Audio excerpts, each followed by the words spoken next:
All right, hello. Welcome to Geeks Assembled. This is the Audio Heads audio adventure, audio drama, looking at everything quite seriously. Um, and today, Lee and I are discussing first of all, that's Lee over there. He's in Hull, UK. And here I am over here. I'm in the Boston area in the US. And many shows that we've been discussing this year have had to do with magic because it is magic when we come together to do this podcast. We are geeky and we are full of wisdom and full of passion towards those things that we find. And so this one is set post World War II in Germany, and a bunch of different sort of like roads in and out of, I think, Munich or no, Berlin, excuse me. Sorry, it was the discussion that's in there about Munich that kind of tripped me up for just a sec. We're talking about Altaban the Magnificent, and it was on BBC4 in 1999, and yeah, it's got a good cast. It's got a good director, and and and you've got us here to review it for you. So by all means, Lee, what's your opening thoughts on Altaban the Magnificent? Well, never heard it before. Um, Me yeah, either. yeah, it's only about 43 minutes long. Hmm. Yeah, as you say, it's set in Berlin after the war.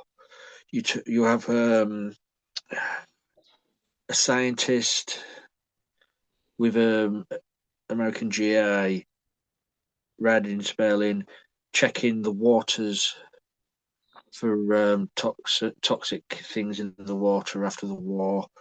Um, where they come across this person who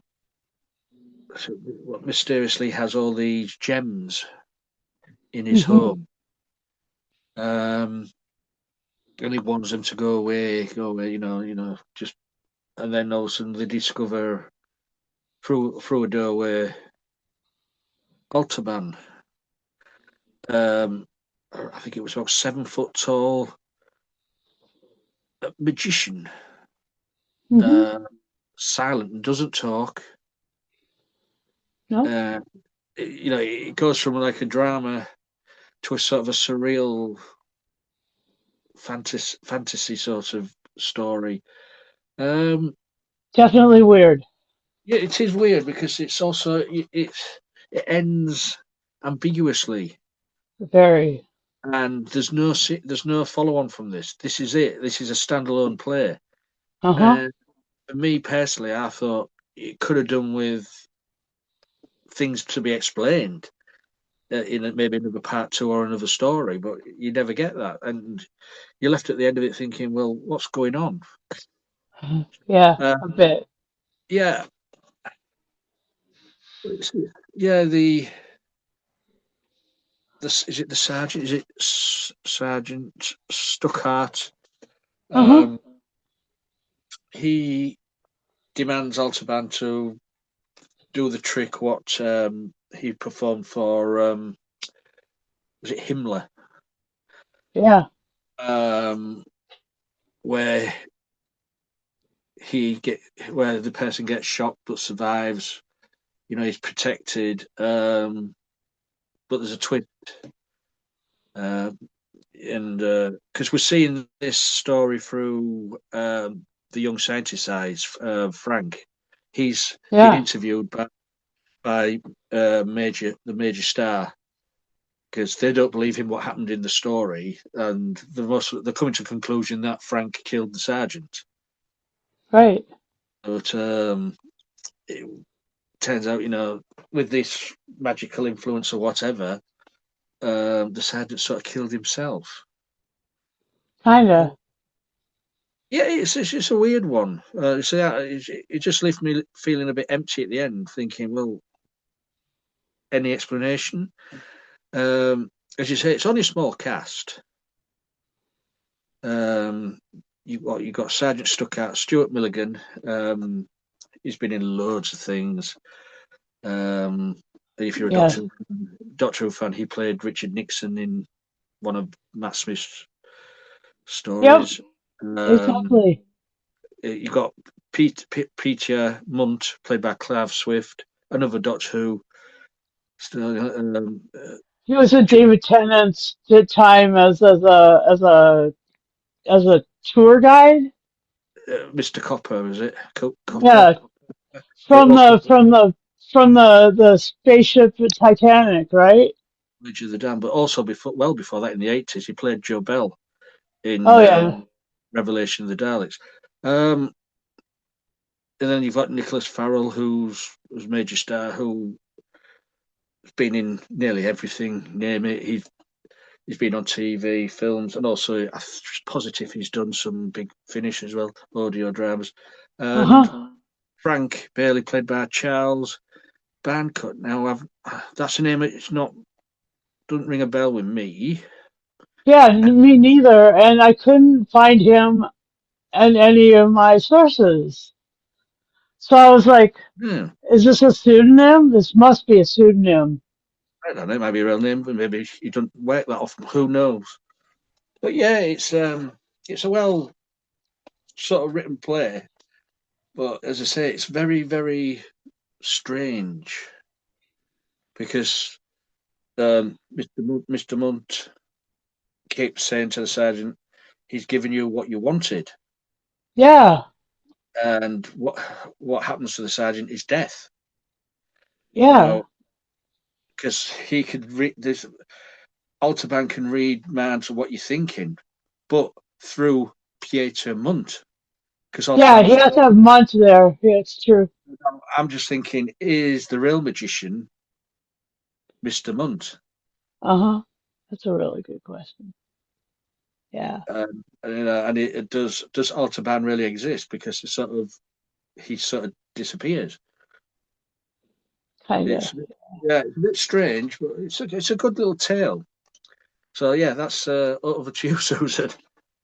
Yeah, so Bailey, played by Charles Barncut. I was not able to figure out who Charles Barncut was. I didn't find any pictures of him. So I believe that that is a pseudonym of some kind. But the other three cast members were uh, were known to me pretty well. I mean, at this point, although I did spend a while because the version of the audio that I listened to Mm-hmm. had one name spelled wrong, and so I was in a place where I was like looking up somebody who wasn't somebody, but then you could definitely tell by the voice. And Clive Swift yeah, is pretty recognizable. But the other thing was the thing that really resonated with me about this was the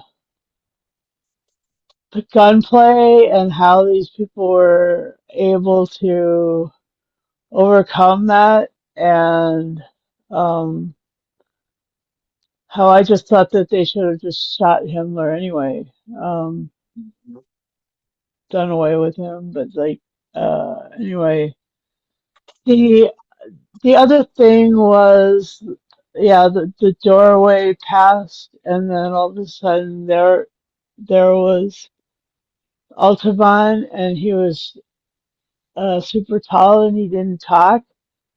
I mean, in some ways, isn't that like the kind of the way they describe Lurch? in Adam's Family, and like I was like, yeah, that's what that looks like. Basically, it looks like Frankenstein's monster with a quiet and reserved and magical demeanor. And so, yeah, that's what I was thinking. And I was also thinking that Munt was an excellent mind reader. I mean, he was really good at it. He knew exactly what everybody was thinking about, and and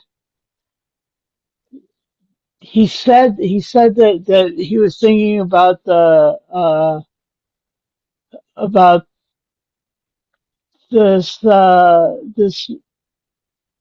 quiet time and stuff, and this woman, and he's like, no, I was thinking about, and he's like, yeah, you're afraid you're gonna lose it, and that was so good. I mean, it was like, and you could tell that uh, Stuttgart was like um, kind of like, oh yeah, that's true, and and um, let's see. The other thing was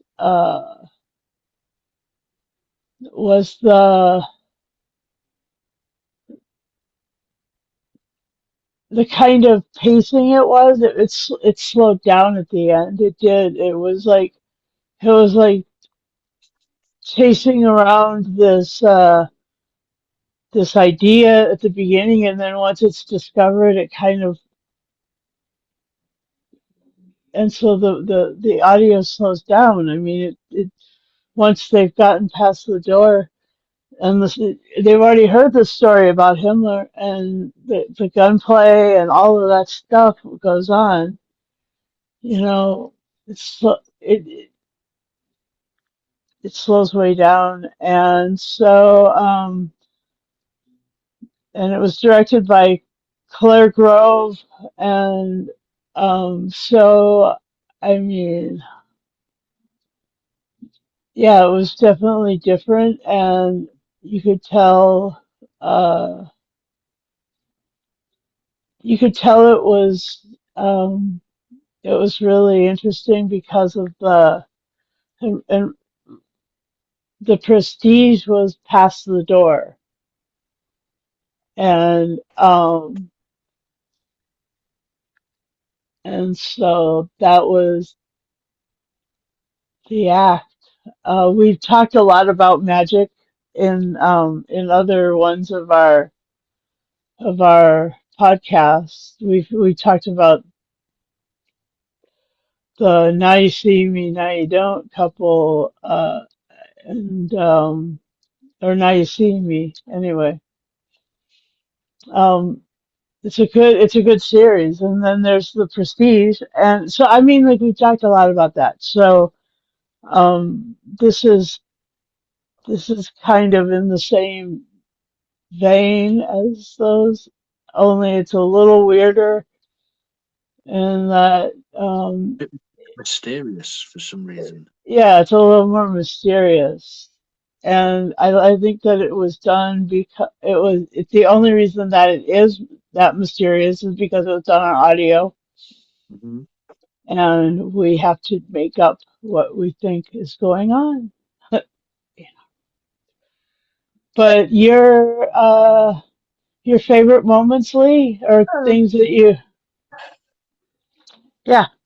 One of the things what happens in there is when he's reading the sergeant's mind, and as you mentioned, says he's thinking of whatever, but Altaban through Munt says, no, no, you're thinking of his friend who just had his head top of his head blown off uh, during the war, and the sergeant can't move because the body of his friend is on top of him.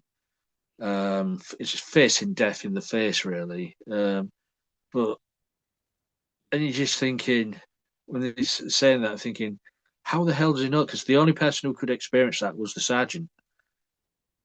So it's very, very mysterious. Um, Yeah. and then so at the end, when Frank is sent away, locked up, mostly going to be on charge of killing the sergeant Of quickly. killing Sergeant, yeah.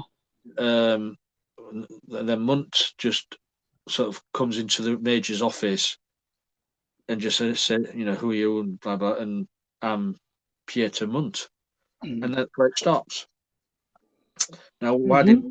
there's no explanation why Munt turned up at the office at the major's office? Hmm. Was he there? Was he there to tell the truth and side with Frank, or was he there to do another trick? Yeah. We don't know. That's Yeah, it's a strange one, but enjoyable. so the thing with the thing that you might you might be considering in this is that what if this was one of those mind control things that they were working on in the war? Oh, now you are going deep. I know. And, and the U.S. was doing sort of similar things. Like there's a movie called People Who Stare at Goats or Men Who Stare at Goats, and that was kind of a crazy movie. But yeah, like but the other thing is you know you always thought that the sergeant would be protected, and He when thought he did. He thought he was. yeah, I know, and that was just and so loaded gun, And the same result from when they yeah, did it with him in front of Himmler. The person who did uh-huh. it shot themselves as well. Right, right, right, yeah, it's it's a well told story, but I just don't what what the meaning of it is, right, or the where it was going to at the end. right. It kind of just leaves you hanging.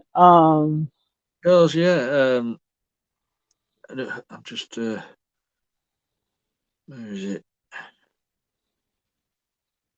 It was written by where are we? Sebastian Bankowitz, That's it. Yeah, I'm just trying to find his name. Yeah, and and uh, it's like it's like the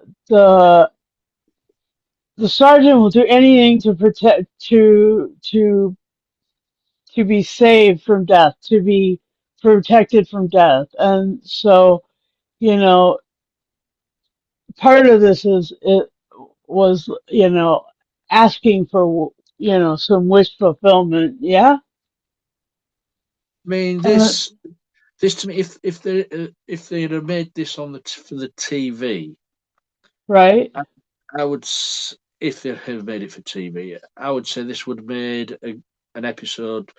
If you know the UK TV series Tales of the Unexpected, yeah, that was I can just visualize that being very, very much, yeah, because some of those TV episodes left you wondering what was going on. right, yeah. It's because But that's an interesting listen. and and so is there was there anything that you didn't like about it? No, there's nothing I didn't like. It was Okay, just good. well, it left me scratching my head at the end. Yeah. And I think is that where they're leaving it? Uh, Yeah. So, is there anything else you want to say, or should we go to No, final play and score? go fancy and score. All right. Altaban the Magnificent, written by Sebastian Bankowitz, directed by what's her name? Claire Grove, and um, with the four-person cast. Uh, Over to you, Lee. What's your final Uh, say? I'll say it was enjoyable listen for a small cast of four. Um, you did get the feel of the aftermath of the war in Berlin. You know, rubble and things falling apart. The mystery I liked. It was just the last part of the story just left me hanging. Um, so for that reason and that reason alone, I'm going to give this. He says it, nothing's really explained. It's difficult. 8.75. Um, ooh, juicy fruit chewing gum. If you listen, that's what the sergeant was eating and offering to Frank. Uh-huh. Um, Yeah, that's good. That's a good score. Yeah, I was gonna give it an eight. I was gonna give it eight magical bullets out of 10. You know, the the Americans should have known better. You know, that's just all I have to say.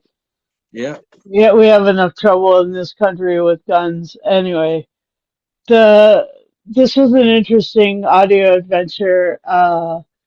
It was definitely a different time period, definitely a different relational thing, and because it was magic and not science fiction, yeah, you know, it's okay, it's pretty cool, but yeah, so it's like eight's a good score for something that I've never heard and stuff, and so yeah. The other thing is it's just another way of getting to the magic of podcasting here. We'd like to invite you to join us if you'd like to. Just holler at Lee, please. Um, Leave a message below or on the uh, uh, on his Instagram or on the Facebook group. Just tell him that you want to join us, and then join us on our social media because he's always putting stuff on the X and and his Insta, and we definitely have the Facebook group, which is a fun place to talk about what we're doing, and then we have new things every week. A couple of podcasts are pr- produced, and this week we're also doing The Boys, which